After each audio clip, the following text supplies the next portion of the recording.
سرکار امام علی مقام کی مظلومانہ شہادت کو یاد کر کے آپ آنسو بہا سکتے ہیں، اصالِ ثواب کر سکتے ہیں، لیکن یہ جو تعزیہ بنانے کی بری بدعت ہے، اس کو مختار ثقفی نے شروع کیا تھا، جس نے بعد میں نبی ہونے کا دعویٰ کیا، اور ہندوستان میں اس کو تیمور لنگ لے کر آیا اس بری بدعت کو، اور پورے ہندوستان میں یہ بدعت ہو گئی کہ 10ویں محرم الحرام کو اپنے ہی ہاتھوں سے بنایا ہوا وہ لکڑی کا وہ خوبصورت پنیوں اور پلاسٹک کا ایک تیار کر لیتے، مینارہ وغیرہ گنبد وغیرہ، اور اس کو لے کر چلتے ہیں، پھر کوئی اس میں دھاگا باندھ رہا ہے، کوئی اس کے آگے گر پڑ رہا ہے، کوئی اس پہ نذرانے پیش کر رہا ہے، کوئی اس کو پھول ہار چڑھا رہا ہے، اندر نقلی قبریں بنائی جا رہی، کوئی فاتحہ پڑھ رہا ہے، کوئی سمجھ رہا ہے اس میں امام حسین ہے۔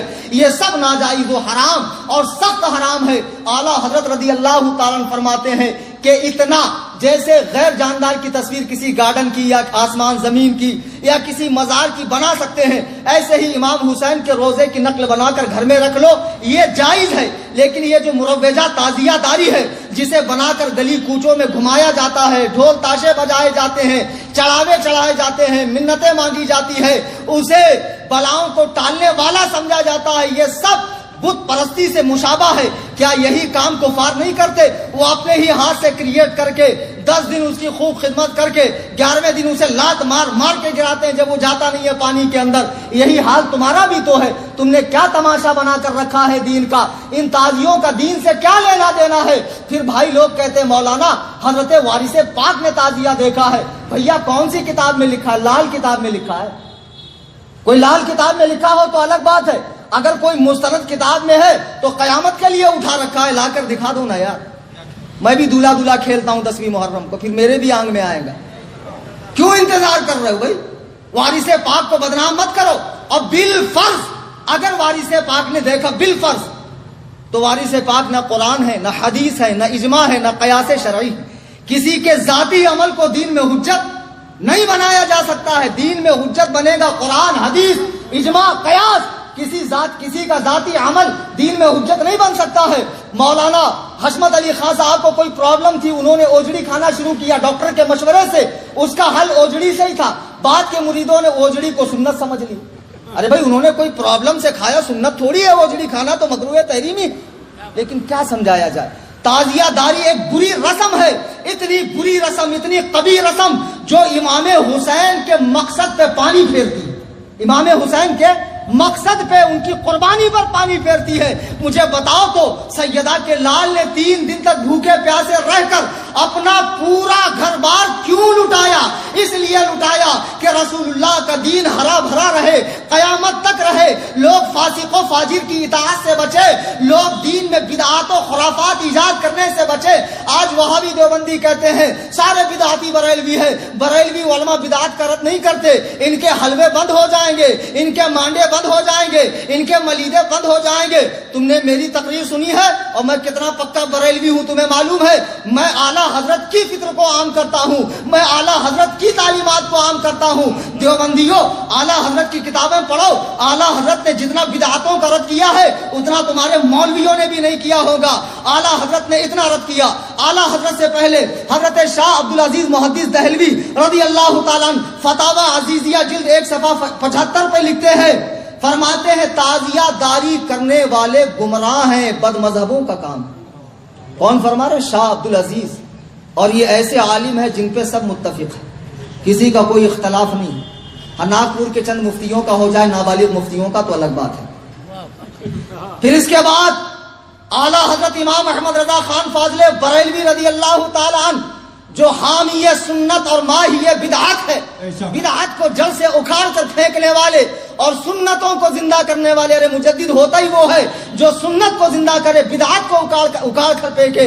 آپ نے یہاں تک لکھا کہ تعزیے میں مدد دینا، اسے دیکھنا، اسے کندھا دینا، ساتھ چلنا، چڑھاوے چڑھانا، فاتحہ پڑھنا، گر پڑھنا، اس پر مال کو لٹانا، سب ناجائز و حرام ہے۔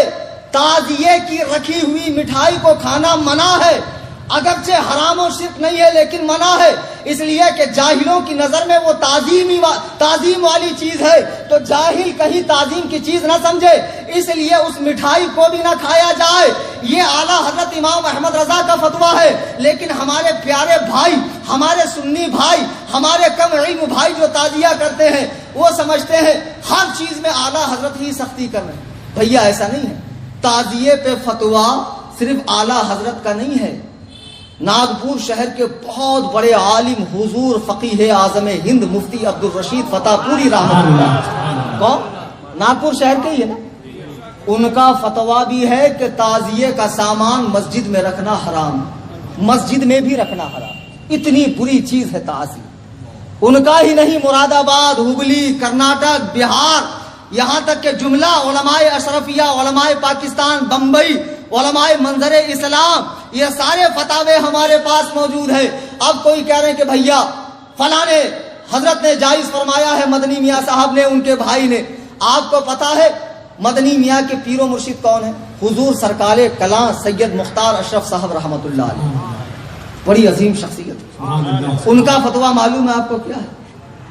حضرت سید مختار اشرف صاحب کی چھوچوی رحمۃ اللہ علیہ فرماتے ہیں کہ امور تعزیہ میں، تعزیہ کے کاموں میں مدد دینا حرام، تعزیہ کو مسجد کے اندر لانا، اس کی تعظیم کرنا حرام، حتیٰ کہ بنیت تعظیم دیکھنا حرام، اسے کوئی علاقہ نہیں ہے۔ سیدنا امام حسین رضی اللہ تعالیٰ عنہ سے یہ حضرت سید مختار احمد کی چھوچوی رحمت اللہ علیہ فرما رہے، ہماری مت مانو، بڑوں کی مانو اللہ کے بندو، تم امام حسین کی روح پاک کو کیوں تکلیف دے رہے ہو؟ مجھے بتاؤ، کیا سیدہ کے لال نے اسی لیے قربانی دی تھی تم دارو پی کے، چرس پی کے، گانجا پی کے سال بھر ٹانگ اوپر کر کے سوتے رہو، نمازوں میں نہ آؤ، مسجدوں میں نہ آؤ، حقوق العباد نہ ادا کرو، ماں باپ سے صلہ رحمی نہ کرو، پڑوسیوں کا حق ادا نہ کرو، جوا کھیلتے رہو، اور جب محرم کی 10 تاریخ آئے تب غم حسین مناؤ، تعزیہ نکالو، دین کا تماشا بناؤ، سڑکوں کو جام کرو اور لوگوں کو کہنے کا موقع دو کہ ہمیں کیا نام رکھتے ہیں، ان کے یہاں بھی تو یہ سب ہوتا ہے، سڑکوں کو جام کیا جا رہا ہے۔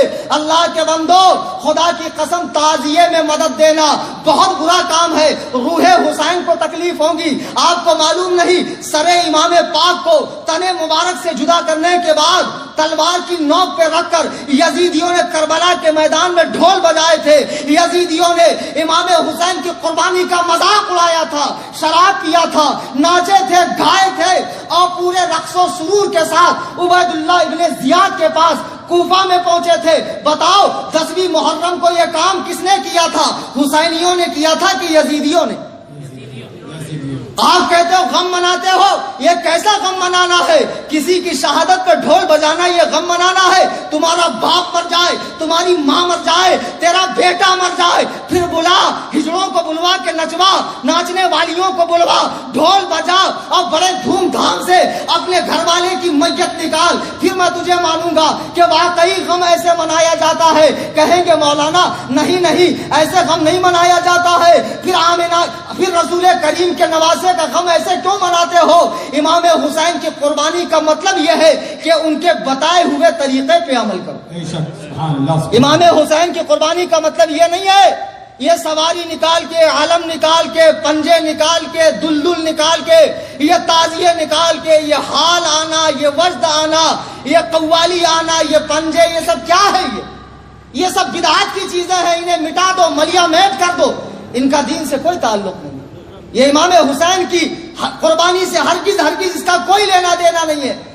اور اگر کسی کو برا لگے، بھائی سب کو اچھا لگے ایسا بیان تو میں کبھی کروں گا ہی نہیں، کسی نہ کسی کو تو برا لگا ہی ہو، کسی نہ کسی کے چہرے پہ تو 12 بجے ہی ہوں گا۔ یہ الگ بات ہے کہ دور کے لوگ مجھے نظر نہیں آ رہا، تو خدا کے لیے پیچھے مت بولنا اماں خالہ کی طرح پان پٹی پہ چائے پیتے پیتے غلط بولے مولانا، نہیں بولنا چاہیے تھا۔ خود مولانا سے ہی آ کر بول دو، اپنے ڈاؤٹ کلیئر کر لو، اور بھیا اگر تمہارے پاس